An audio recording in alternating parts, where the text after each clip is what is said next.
Mu buzima twishimira ibintu byinshi cyane ariko ubu ngubu nta kiri kunezeza nko kubona ukuntu tugenda dukura channel yacu DMT Rwanda kagacano mukunda cyane karimo kenda gakura rwose ku buryo butenjeje cyane. Niyo mpamvu ibyo nemerera abakunzi bacu ba DMT Rwanda aribyo bintu ngomba kujya mbagezaho umunsi ku munsi, maze nkabatembereza ahantu hari byiza nyaburanga bifite akamaro kanini cyane ku buzima bwawe, ari connectinga n'abandi bantu bashyashya kandi abana kozera gasiporo. Aha rero ngiye kuzana ni ku kibuga cyubatswe mu karere ka Huye. Urabona hari akanyatsi, hari intebe zo kwicaraho, hari ibintu byiza cyane byatuma nyine ugenda ukahura n'abantu nyine ufite n'ibyo ukora byihariye. Iyi ni inzu y'imyidagaduro etaje Munaze, ariko urabona ko mu ntara y'Amajyepfo mu karere ka Huye n'ubundi murenge wa Tumba n'umuhigo wa 27. Bivuze ngo ni ibikorwa akarere kaba katanzeho nk'imihigo kugira ngo ibyo bazabasha gukora nyine bari umuhigo besheje. Wakoze kino gishushanyo mbonera agakora kino kibuga n'umunyarwanda, contractor niwe witwa Multi Investment Wide Company Limited, kana tanze igihe cyumvikana guhera ku tariki za 10 z'ukwa 12 niho hatanze ko zatangira amezi 6 yonyine. Urabona ko turi mu kwezi kwa karindwi n'ubundi birahuriramo neza 100%. Uyu mukozi ni umuhanga cyane, yubatsemo ibyanya bitandukanye, haraho kwicara nyine mukaruhuka, mugafata ku coffee, mukidagadura nyine muna browsinga, haza ari ka internet. Akutembere mu imbere ugana ku bibuga, urabona ko hameze neza rwose pe, hameze neza, hari akanyatsi, hari jardin, ibiti bizaba byarakuze bitanga kuka gahuhera rwose kameze neza. Utembera na DMT Rwanda rero mu giye kwereka ngo hazajya habera miki. Nibi ngibi byo gukurikiraho nawe uzaze nyine wirebere kandi widagadure nkuko igihugu cyacu gishaka yuko twese imihigo mu mpande zose z'ubuzima, z'imyidagaduro n'imikino, kandi tunongera n'ubumenyi mu ikoranabuhanga. Twinjiye mu kibuga rero, reka tujyane mu dutembere. Hano turi mu karere ka Huye mu murenge wa Tumba. Narabwiye yuko umunsi ukurikira nzabereka ibindi bikorwa byiza cyane akarere kari gukorera abaturage bacu kugira ngo batere imbere. Anga twagiye mu murenge wa Tumba mu kagari ka Cyarwa. Mu nkurikire mbereke cyane. Iyi ngiyi ni terrain nini cyane, murabona amabara menshi cyane meza cyane. Harimo ikibuga cya volleyball, harimo cya basket, hanyuma gato harimo ikibuga cya mini foot, ndetse n'inyuma harimo Munaze n'ibindi bikorwa byo kugira ngo abantu bakomeze kwidagadura. Nababwiye yuko akarere ka Huye ko gukora ibikomeye byose kugira ngo urubyiruko rutere imbere, impano zikure, abantu bishime kugira ngo byose bigende neza, kandi tubane n'abantu bafite iki umutima unyuzwe cyane. Murebe hano turebe. Yego, uko mureba amabara yose n'ubwiza bw'ikibuga dufite ahangaha cya basket gifinyera cyane. Dore niyo wagwa hasi haranyerera ni rise cyane. Hari ikibuga cyiza cya volleyball, urabona amapiye yarashinze, anashaka kuza muri za championnat tuzi zose. Hari utsindura rya gubera muri Munaze Gisagara, urabona akatere keza cyane, abantu bashaka kuza bakidagadura. Urubyiruko rero rwahawe ikaze kugira ngo amerwe dufite hano agere ku bantu benshi cyane kandi impano zikure rwose mu buryo bwumvikana. DMT Rwanda rero nukwetembere akagira ahantu hari nyaburanga, akarere gashyiramo imbaraga cyane kugira ngo gatere imbere.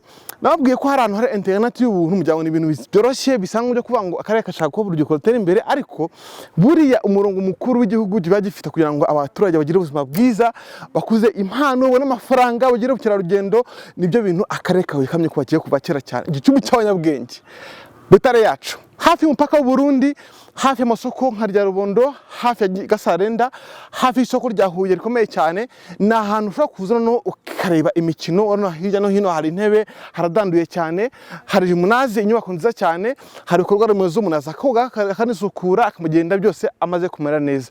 Aha ni ahantu rero nabwo utatekereza, ariko hafite ubwiza butangaje muri Huye yacu. Niyo mpamvu natumiye buri muntu kugira ngo umenye neza ngo dufite ibikorwa by'ingenzi byaswa n'abahanga kandi bo mu Rwanda, ntugira ngo nabo hanze. Ibyo tureba gutya, iyi design, implementation ndetse n'abakozi bose bakorera n'abanyarwanda buzuye bafite bwa bumenyi dushakisha nyine ku mbuga nkoranyambaga, kuri internet, tukabona nyine ibyo twahereza amahanga yacu. Rero nta mpamvu babwira ngo DMT Rwanda igenda buri gihe ibereke ibikorwa byiza biri ahantu hatandukanye, twidagadure, twihugura, dutere imbere igihugu cyacu kibe gutya kemarare. Niyo mpamvu nzabajya majyana n'ahandi hari umutarabona kugira ngo turebe ngo u Rwanda rwacu rufite iki. Hari ibyo mu mahanga kugira ngo arusha byinshi u Rwanda, ariko mu by'ukuri pe u Rwanda rwacu ruri gutera imbere cyane. Turi mu muvuduko ukomeye cyane wa 5G 5 generation. Ukeneye kuzana kugira ngo tujyane n'abandi maze dutere imbere twuta cyane, maze igihugu cyacu twubaka tumaze kigiye imbaraga nyinshi cyane n'urubyiruko. Muri bya bikorwa byiza akarere ka Huye kubakiye nyine urubyiruko kugira ngo uteze imbere impano kandi ubashe no kugira ahazaza heza cyane mu mikino ndetse no kwidagadura. hari umwe mu baje gusura nyine bino bikorwa babubakiye bigeze bitera imbere. Amazina yawe ni ayahe? Nitwa Muvunyi Gordon. Muvunyi amakuru? Ni meza. Ko mbona wishimye cyane se? Nuko nyine batwubakiye ibibuga. Yego.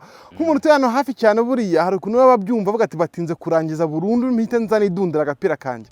Usanzwe uri umukinnyi? Nsanzwe nyine. Ukina iki se? Nyina volley. Volleyball. Yego. N'ubundi kibuga kiri complex harimo volleyball ndetse na basketball, sibyo? Yego. Ni nk'izihe ndoto ufite kuri kino kibuga igihe bazaba bemerewe gukinamo? Nukuza nyine tukakinira kuko bizajya binatworohera kuko twajyaga gukina kure umwirango nyine niho twajyaga gukina kandi ni kure. Kuko ikibuga kiri hafi tuzaba dukina neza nta kibazo. Hari ibikorwa remezo biri mu irango, hari n'ahandi hantu hatandukanye mu gihugu, ariko ukurikije ubwiza bwa kino kibuga ndetse n'ukuntu giteye naho giherereye, urabona kizahindura iki mu migendekere y'imikino isanzwe mu karere ka Huye? Abana bazabasha kuzamura impano zabo kuko ikibuga kizaba kibegereye nk'uko nabivuze ko bajyaga gukina ahantu ari kure none ari na benshi ariko hano ni hafi y'iwabo ari na bake. Yego, noneho bihuye n'ikiruhuko kandi kirekire cyane. Ibyishimo birangana bite? Ni byinshi cyane. Ni byinshi cyane. Wabonye n'akanyatsara ku ruhande muzamutembereramo no kuza mukahicara mugasura mu masomo bibaye ngombwa. None wowe nk'umuntu washaka kuzakina ukajya kure cyane ariko byakugoraga kubera ko hajyaga mu irango, ubu ngubu hano hagiye gusubiza ibibazo bingana iki mu mikinire yawe? Ni ibibazo byinshi cyane kuko n'ubundi kubera ukuntu ari na kure ugeragayo unaniwe ukabona nturi gukina neza ariko ko ari hafi unazakina neza. Yego. Muvunyi, umuntu wese kino kibuga ntago ari umuntu umwe ku buryo bavuga ati ni mama cyangwa ni papa, ni leta, ni igihugu cyacu cyubakishije. Wowe umva igihugu cy'u Rwanda ugifite umwenda ungana ute? Umwenda mwinshi. Ikiza twakorera igihugu cyacu binyuze mu mikino ni ugukina nyine tugatsinda kuko baba baduha ibikorwa remezo bidufasha gukina natwe. Ariko intsinzi yararumbye. Oya. Cyane muri football gusa. Ni muri football.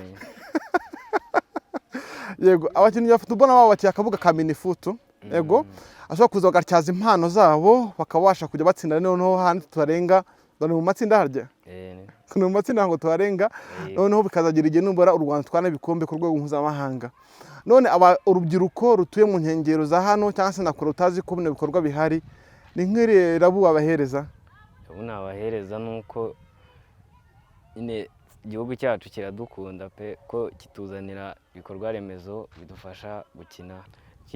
Ikintu bakora nuko nyine ibintu byose bahawe babikoresha neza babibyaza umusaruro. Ese wamenye yuko muri parking ya stade hari internet y'ubuntu? Oya. Ntabyamenye? Oya. Namakuru cyangwa uhaye internet sigaye ihenze kandi nk'urubyiruko mufite projet nyinshi cyane mwakorera kuri internet ntazanyira kugenda nyine browsingira n'ubuntu. Internet yihuta cyane. Yego. Ntabwo ari ubizi. Namabanga nkayo ngayo ni mpamvu rero hazaho abantu bamwe na bamwe bemeza kujya bashakira abandi amakuru y'ingenzi cyane. Iyi ngiyi ni channel yitwa DMT Rwanda. Agacano kacu. Ka DMT Rwanda. Ubwo nawe urujye kumunyamuryango wako. Turagushimiye cyane kwemera kuganira natwe kandi ubutazaga kureba nako ko warakinnye kujya ku rwego rwo hejuru cyane kwa cyari muto bigaragara mu maso. Twiziye kuzafasha igihugu ibintu byinshi cyane.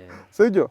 Kandi ukaba na muremure kuko ko nkureba batakeneye gukura kugira ngo uzajye utera muri kare. Yego? N'ubundi. Thank you so much muhungu w'igihugu. Murakoze.